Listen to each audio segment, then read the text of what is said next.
Olá, meninos, tudo bem?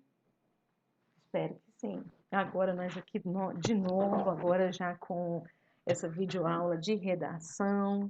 Fiquei feliz por fazer a live com vocês, mas infelizmente não deu certo a questão da internet.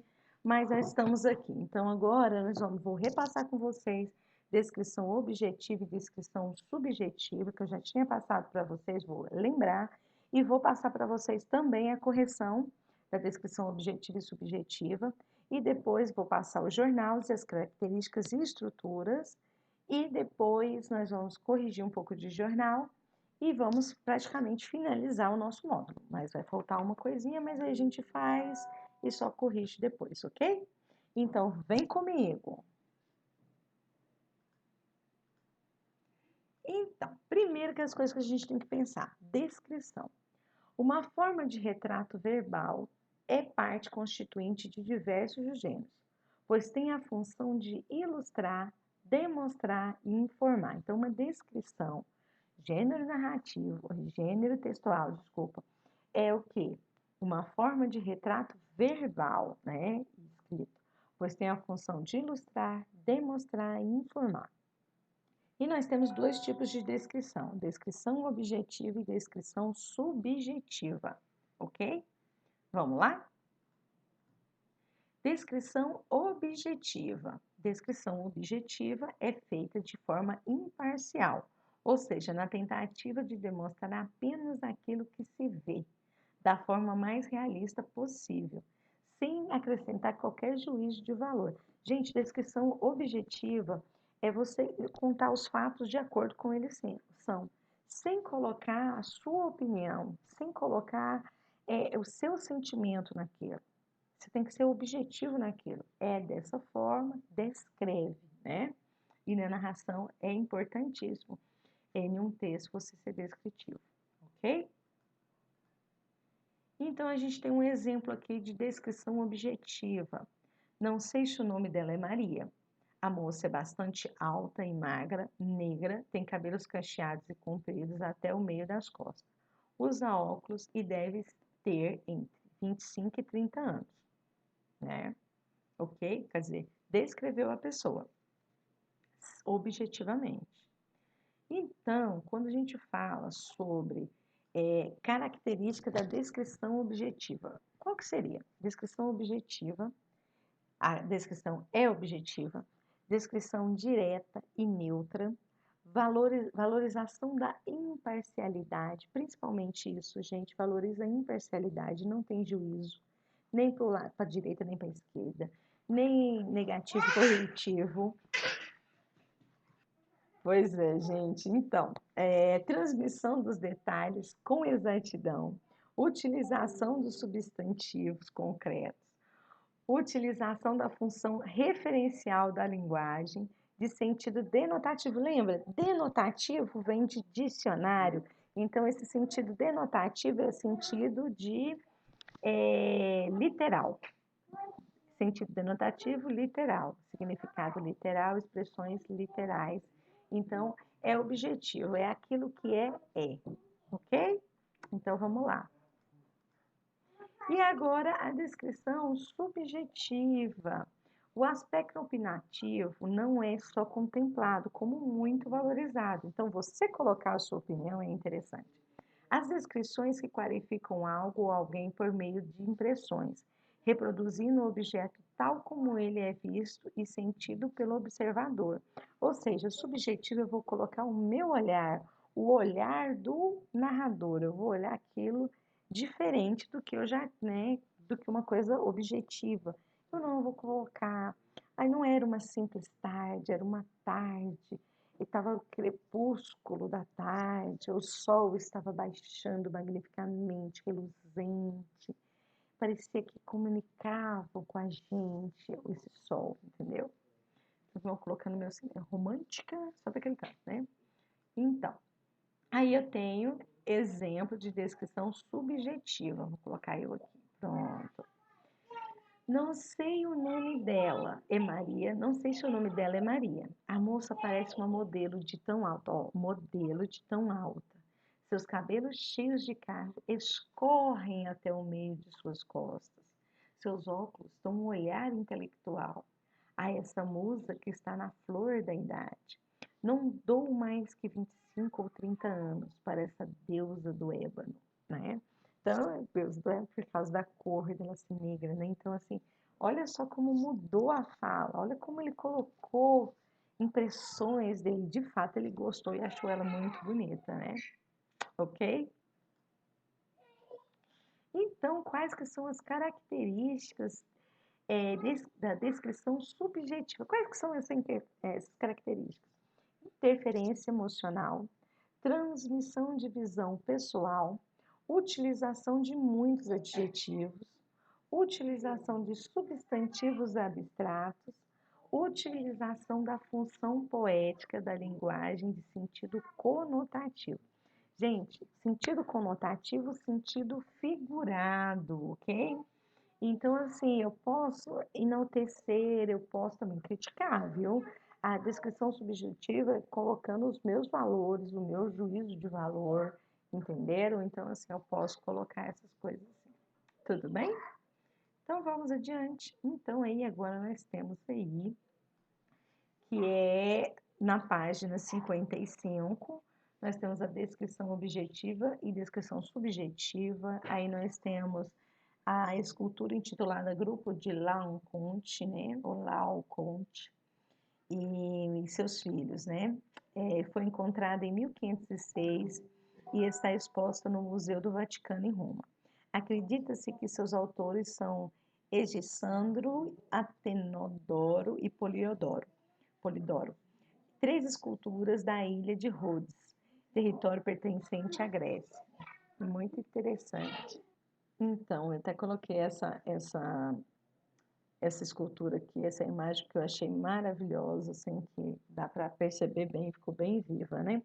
Então, aí, né? Aí vem falando da descrição, uma espécie de retrato verbal, e pode ser um recurso empregado em diversos gêneros, como conto, crônicas, romances, dissertações, entre outros. Além disso, a descrição tem a função de ilustrar, de mostrar e informar sobre algo ou alguém, né? E eu falei para vocês aí da escultura, depois a gente mais para frente vai falar, aqui na página 56. Essa escultura é uma das obras de artes clássicas mais admiradas da Grécia Antiga. Em sua opinião, é porque ela merece ser elogiada e admirada. Gente, eu coloquei até aqui, ó, a resposta é pessoal. Só que eu coloquei aqui, eu pus uma provável resposta, que vocês quiserem seguir ou não, tranquilo, é a opinião de vocês, né? Opinião a gente não... Essa é a minha. É uma escultura muito famosa que traz referência à Guerra de Troia, conflito entre gregos e troianos. Essa guerra foi relatada por Homero em seu poema A Ilíada, um clássico da literatura que é muito importante até hoje. Então, para os amantes da literatura e para as pessoas que gostam de ler livro e tudo mais, já sabem que eu tenho um carinho e um apreço para esse livro, né, que é um clássico da literatura, um dos primeiros livros, né, Homero, escreveu a Ilíada, e depois nós temos também a Odisseia, ok? Então, vamos lá. A 2. Observe a escultura e descreva o que está sendo representado nela. A escultura mostra o momento em que Laocoonte e seus filhos são atacados pelas serpentes. Certo, né? É o que tá, né? 3. Também é resposta pessoal, mas, né? A visualização da escultura contribui para imaginar como ocorreu esse fato. Por quê? Sim, pois ela mostra por meio da expressão facial e do movimento dos corpos dos personagens o horror vivido por Laocoonte e seus filhos durante o ataque das serpentes, né? Porque olha a cara, o sofrimento dele, muita dor, né? Ela mordendo tudo. Creio que não deve ser uma coisa muito boa de se ver, né? E aí depois nós temos, pode-se dizer que as descrições objetivas apresentam características e informações. Leia os traços descritivos abaixo e indique C para os que se referem à caracterização e I para aqueles que identificam, I, no caso é assim, I para aqueles que identificam informação. Estátua grande feita de mármore. C, caracterização. Estátua que contém 3 personagens. E Laoconte está posicionado ao meio, também caracterização. Estátua feita por 3 escultores da ilha de Rhodes, território grego, ou seja, indicam informação, ok? As descrições subjetivas qualificam o objeto com base nas impressões do observador. Que impressões você teve ao ver essa obra de arte? Gente, isso é muito pessoal, né? Então aqui eu coloquei a minha resposta, mas para mim, uma impressão de dor e sofrimento. Para mim estava muito sofrido. Mas cada um, tem gente que olha e não vê, né? Essa dor e esse sofrimento. Então, indique na 6, indique se as descrições a seguir são objetivas ou subjetivas. A estátua expressa com beleza e precisão os movimentos dos personagens, demonstrando assim seus sentimentos de dor, subjetivo. A obra de arte antiga foi encontrada em 1506 na Colina do Ópio, em Roma. Então, nesse caso, ódio objetivo. A estátua possui altura de 2,45, 2 metros, né, e 45 centímetros, e é composta por Laoconte e seus filhos, Antífanes e Tibreus. Também objetivo, ou de objetivo. A obra de arte retrata de modo poético o momento da morte de Laoconte e seus 2 filhos. Subjetivo, porque não tem nada assim. É poético, tem poesia aí, porque é uma obra de arte muito bonita, tem o belo, mas é o olhar da pessoa. Para mim, por exemplo, que eu vejo um momento de dor, apesar de ser muito bonito, é uma escultura, mas não me remete assim, essa, né? Aí depende do olhar de cada um. Ok? Então vamos lá? E vamos agora para características do jornal. Jornal, características de estrutura. Então eu já estou aí, gente, na página, vem comigo. Aqui, ó, nós estamos aí na página 77, 76 para sermos mais exatos, 76. Jornal, já comecei a falar isso com vocês um pouquinho sobre o jornal. E o jornal é o quê? A notícia é um dos principais tipos de textos jornalísticos existentes e tem como intenção nos informar acerca de determinada ocorrência. Trata-se de um texto bastante recorrente nos meios de comunicação em geral, seja na televisão, em sites pela internet ou impresso em jornais ou revistas. Este texto caracteriza por apresentar uma linguagem simples, clara, objetiva e precisa, pautando-se no relato dos fatos que interessam ao público em geral. Então, assim, professora, eu não gosto de ver jornal. O jornal é apresentado, jornal impresso, o jornal, mas tem hoje no Facebook, tem notícia, tem o Hora 1, tem o G1.com, tem vários, R7, né? Então, tem vários links de jornal pelo mundo que você pode ver. E tem várias maneiras também, links, pessoas que dão. Agora a gente tem até aquele, agora fugiu da minha mente, mas tem até o QR Code, não é QR Code, não.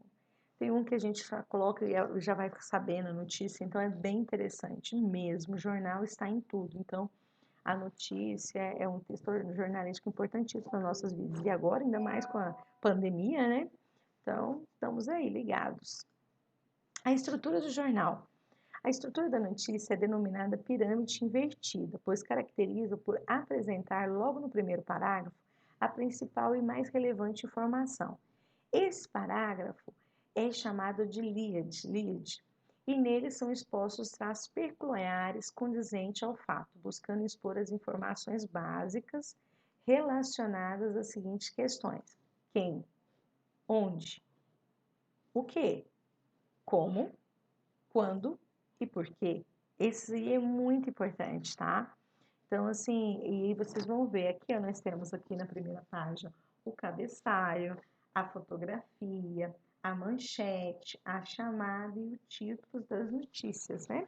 E depois na notícia a gente já vem o lead, ok? Então vamos.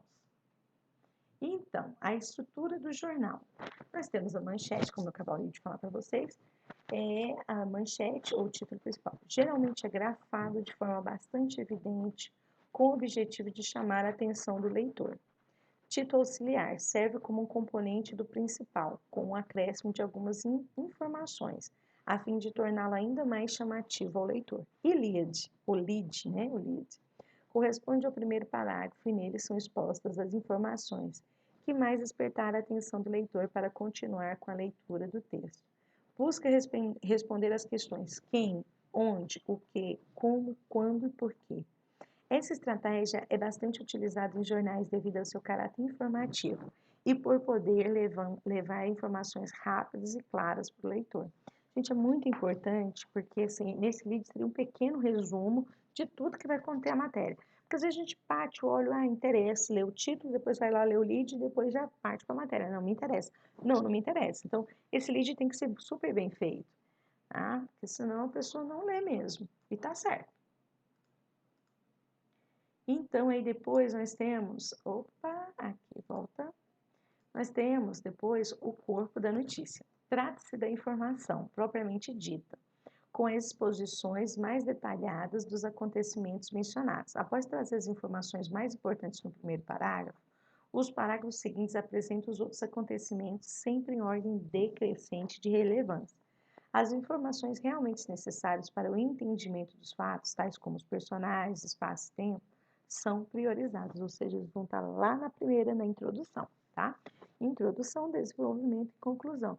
Mas, geralmente, eles vão colocar isso tudo no começo ali, no desenvolvimento, e a introdução fica assim até, a conclusão fica até assim, né? Mas tem alguns programas televisivos que colocam, ficam fazendo essa chamada, e às vezes até fica desgastante para a gente ver até o final, né?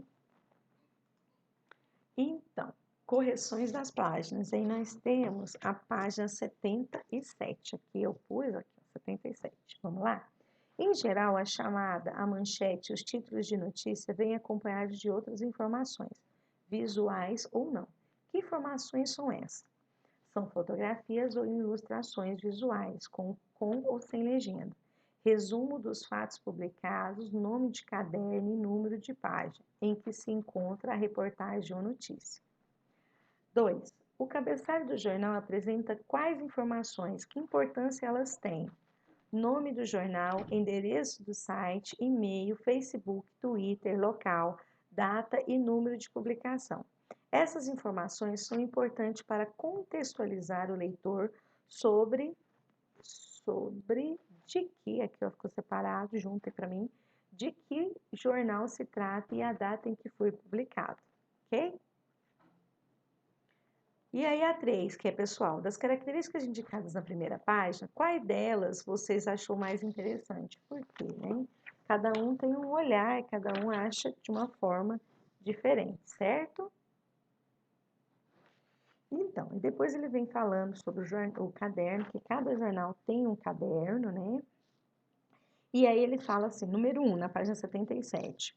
Leia o nome de 2 cadernos de jornais e, em seguida, os títulos e subtítulos retirados deles. Vamos lá? Lá nós temos a letra A, na página 78, já mudei. É possível reconhecer pelo título dos cadernos o assunto de que tratam? Explique. Não, pois os nomes dos cadernos não fazem referência direta aos assuntos específicos que são divulgados em cada um deles. No entanto, há caderno Economia e Política e etc. B. O texto A da página anterior foi retirado do caderno ilustrado e o B do segundo caderno. O que há em comum entre eles? Ambos os títulos e subtítulos tratam de assuntos relacionados à cultura. Ok? 2. Observe alguns assuntos divulgados em jornais. Em seguida, relacione os resumos das notícias abaixo. Aí nós temos mercado e esportes, né? Inclusive temos Léo Messi, que eu gosto. Léo Messi, denominador, craque, faz 2 gols e liquida Bayern de Guardiola. Então aí nós temos o A, futebol brasileiro, aí vem falando, e esse aí seria o quê? Um caderno de esportes. E depois nós temos o B, com a demora de concretizar investimentos, que seria um de mercado, ok? Aí aqui embaixo ele vem tornando falar sobre o lead, ó. Geralmente a notícia apresentada no primeiro parágrafo, um resumo com os principais dados e informados a pessoa, objeto, local e data, com, onde e porquê. Em resumo, se recebe o nome de lead, ok? E aí nós vamos depois já para a página 79, né? Número 1 da 79, falando sobre os suplementos. Esses títulos referem-se à parte de jornais que tratam de assuntos especializados, mas que não são publicados diariamente. Cada um deles trata de um assunto. O A e o Tecnologia, o Equilíbrio, B, Equilíbrio seria o quê? De saúde. O Folhinha é infantil, é tipo aquele nosso cabeça oca, o almanac, né? No popular tinha muito o almanac, né? E depois nós temos aí o de turismo, que trata mesmo de turismo, ok? Mas assim, só olhando porque, né, pode ser turismo, viagens, assim, é um exemplo. 2, porque é muito pessoal, vocês que vão olhar e vão dizer. 2, também é uma resposta pessoal, mas vamos lá. A publicação de suplementos como esse em um jornal é importante? Por quê? Eu coloquei, é importante porque os suplementos são publicações de temas específicos para atingir leitores que procuram aprofundar-se em determinados assuntos. Particularmente, eu gosto demais desses de viagens. Sempre me chama a atenção esses que tem na Folha de São Paulo, né? Eu gosto. Eu gosto muito, eu já falei para vocês, eu leio muito, eu gosto muito de ler, então eu leio Popular, eu leio Diário da Manhã, eu leio Opção, né? Eu leio Folha de São Paulo, eu leio o Globo, quando dá eu leio o Clarim da Argentina, o Olé, que é de esporte da Argentina, eu leio El País, versão latino-americana, versão da Espanha e também versão brasileira que tem. Eu também gosto de ler El Mundo da Venezuela e tem mais um que eu gosto de ler, mas agora, de vez em quando eu dou uma arriscada lá no The New York Times, no London, mas assim, menos porque não sou frequente. Mas a gente tem que ler no mínimo 3, 4 jornais por mesma notícia, né? Vamos lá, correção da página 80. Jornais especializados. Os jornais mais conhecidos são os regionais, de grande circulação no país. No entanto, além desses, existem outros de menor circulação, especializados em determinada temática. Aí nós temos aí o rascunho, né? Observe a reprodução da parte de uma página de jornal. Geralmente, por exemplo, nas universidades, igual a Federal, ela tem o jornal dela, é muito interessante. Então, se vocês tiverem oportunidade, às vezes a escola também providencia um jornal, é bem legal. Qual é o nome do jornal reproduzido e em que lugar foi publicado? Gente, o nome do jornal é Rascunho e ele foi publicado em Curitiba, no Paraná, né? Tá escrito aí, Curitiba, Paraná, no cantinho, tá? B, qual é a periodicidade desse jornal? Como é possível descobrir essa informação? É mensal, pois não apresenta um dia do mês específico, apenas o mês de sua publicação. Qual é a especialidade do jornal? Literatura, ó. Como você chegou a essa conclusão? Gente, aí é por, né, no meu caso, por meio de slogan, o Jornal da Literatura do Brasil, mas aí vocês poderiam ter um olhar, né? D, qual é o público-alvo desse jornal?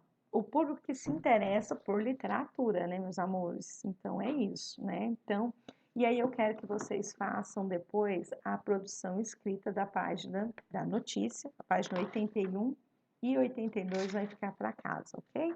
E as últimas páginas desse módulo. É isso que eu queria falar para vocês. Então, beijos, muito obrigada e até a próxima. Até a nossa próxima videoaula, ok? Cuidem-se, fiquem em casa.